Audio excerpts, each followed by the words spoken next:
as a PM, when and how do you tell that, okay, this product is a success or a failure? So what are your metrics when you call something a success? When do you flag a product as success for you?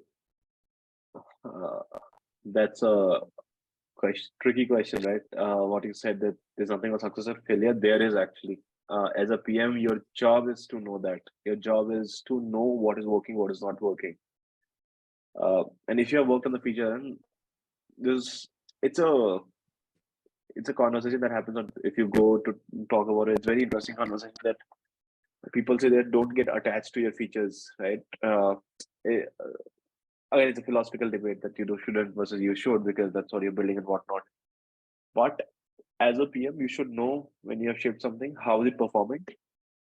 You should obviously, depending on a lot of variables, your companies are the product you're working on, broader goals may, at what scale it fits, or in alignment, where does it fit. If it's a very important feature, you spend more time.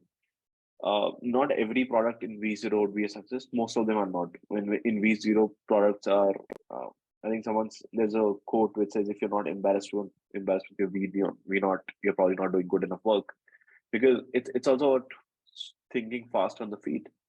So philosophically, it's like this: you ship your product, then put it out there, quickly iterate on top of it. It's a very iterative process. Quickly iterate on top of it. Try to see data, try to talk to customers, see if it's working, see the growth curves. You would have seen a lot of definitions of hockey curve and whatnot. See if there's growth. Very important, if it's a sticky product, or if it's a daily use product or high frequency use product, you tend to look at retention. But in the market such as insurance, probably you don't want to see a retention, because it's a one-time buy product. You don't come on the product daily to buy insurance, right? So depending on the nature of the product, you also look at that variable that tells you if it's working or not, and you iteratively work to ensure that numbers are going on. But after a point of time, there will come a time that you might realize that this is not working, and then because the cost of you putting effort to build something there versus the rewards are not even aligned. Even if it is aligned and it grows further, it wouldn't meet your input and output would not be in the same level. And that's a very hard call. And then there's an important work of a senior product folks to do is to pull the plug. You need to understand when something is not working and when to switch it off, right? That's why something that comes with an experience, and also a lot of it takes time. It's not that 1 week may you'll realize it's working or not. But again, success and failure are part of the products. I read an article.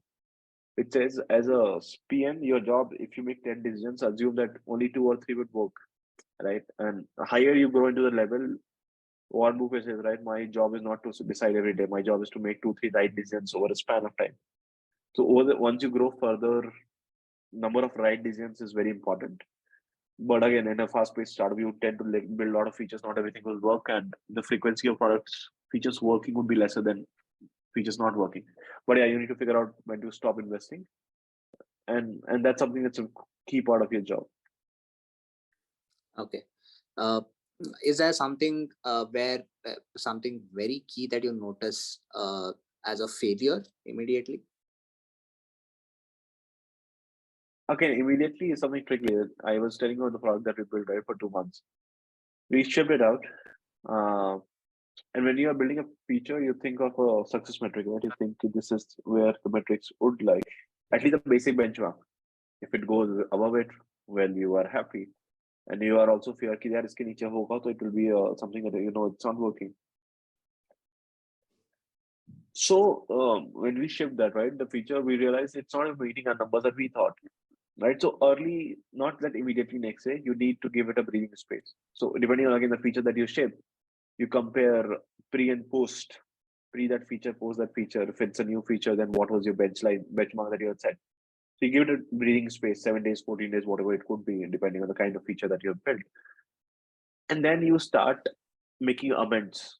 That, okay, this is, suppose you shipped a feature, pre that feature, there was something, pre that, post that feature, there's increase of delta. And I'm saying, hopefully there's an increase in delta, there's not a decrease, and your feature is not, it's working against what you're trying. But there's an increase in delta, but the delta is too small for you to quantify it as a success. You wait for some time, you give it a week, So while looking at data, it's very important to look at right cuts of data, right? Because otherwise your vision will be unnarrowed. And the right way to look at data, you cannot end up looking at unique numbers, absolute numbers, right? At times, absolute numbers is the most idiotic way to look at a number from a PM perspective, right? So figuring out what needs to be done, looked at, data, the time period.